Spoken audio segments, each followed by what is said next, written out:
In the early 1960s, the chairman of the Joint Chiefs of Staff, Ella Lemonser, concocted a plan for false flag operations as a pretext to invade Cuba and for war with the Soviet Union. In Operation Northwoods, they planned to hijack jets by remote control, crash them, and blame the attack on Cuba.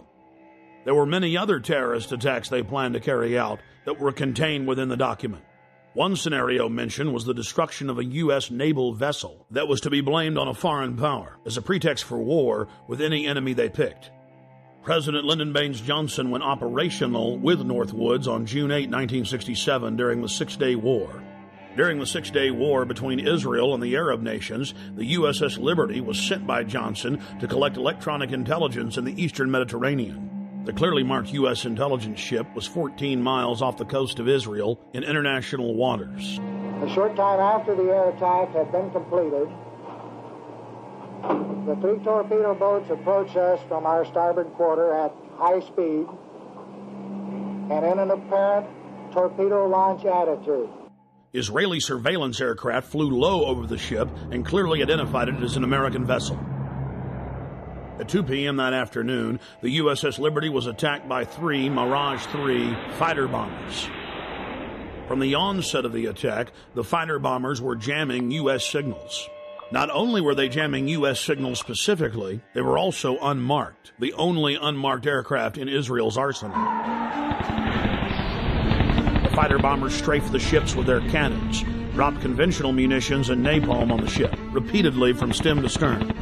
After the Mirages had done their work, the ship was hit by medium bomber Dassault missiles carrying napalm and other munitions like white phosphorus. The USS Liberty was then attacked by 3 Israeli torpedo boats bearing Israeli flags. The torpedo gunboats opened fire with high-caliber machine guns and launched torpedoes.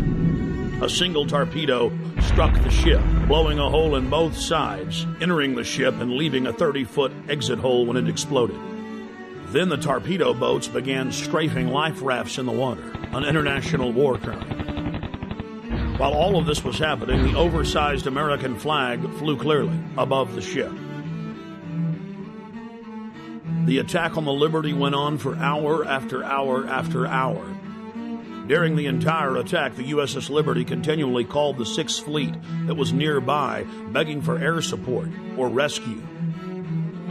2 aircraft carriers in the Med responded by launching fighter aircraft. Unbelievably, they were recalled by the White House. Rear Admiral Geist, then commanding the carriers in the Sixth Fleet, called Washington personally to confirm the recall order. Secretary of Defense McNamara came on the line, and then President Johnson himself told Geist, "I want that goddamn ship going to the bottom. No help. Recall the wings." Imagine being Admiral Geist begging the president to allow you to defend an American ship that's under attack and being told by him that he wants the ship going to the bottom. Despite the fact that the U.S. carriers withdrew their help, a Russian spy ship appeared and witnessed part of the attack. After 3 hours into the attack, the Israelis withdrew because there were witnesses, allowing the damaged USS Liberty to limp to safety. 40 years after the attack on the USS Liberty, we know exactly what happened. I've interviewed former chairman of the Joint Chiefs of Staff, Admiral Thomas Moorer. I've interviewed the admirals that were on the line who heard what President Johnson said. I've even talked to the head JAG officer of the Navy who was ordered to falsify the reports and cover up what had really happened. One of the Israeli pilots has gone public as well, saying that 3 times he refused over his radio to headquarters to attack the ship, saying clearly that it was an American ship in international waters and an ally.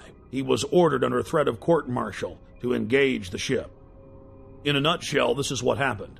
President Johnson had personal control over the ship, parked it in the Mediterranean, made a backroom deal with Israel to attack it with an order to kill all aboard. Then the attack on the ship was to be blamed on Egypt. The U.S. would enter the war and take over the entire Middle East. In the aftermath of the attack on the most highly decorated ship in U.S. history, the captain and his entire crew were told they would spend life in prison or be killed if they told anyone what happened. Captain William L. McGonigal was given the Congressional Medal of Honor in secret and told not to tell anyone that he had won the award.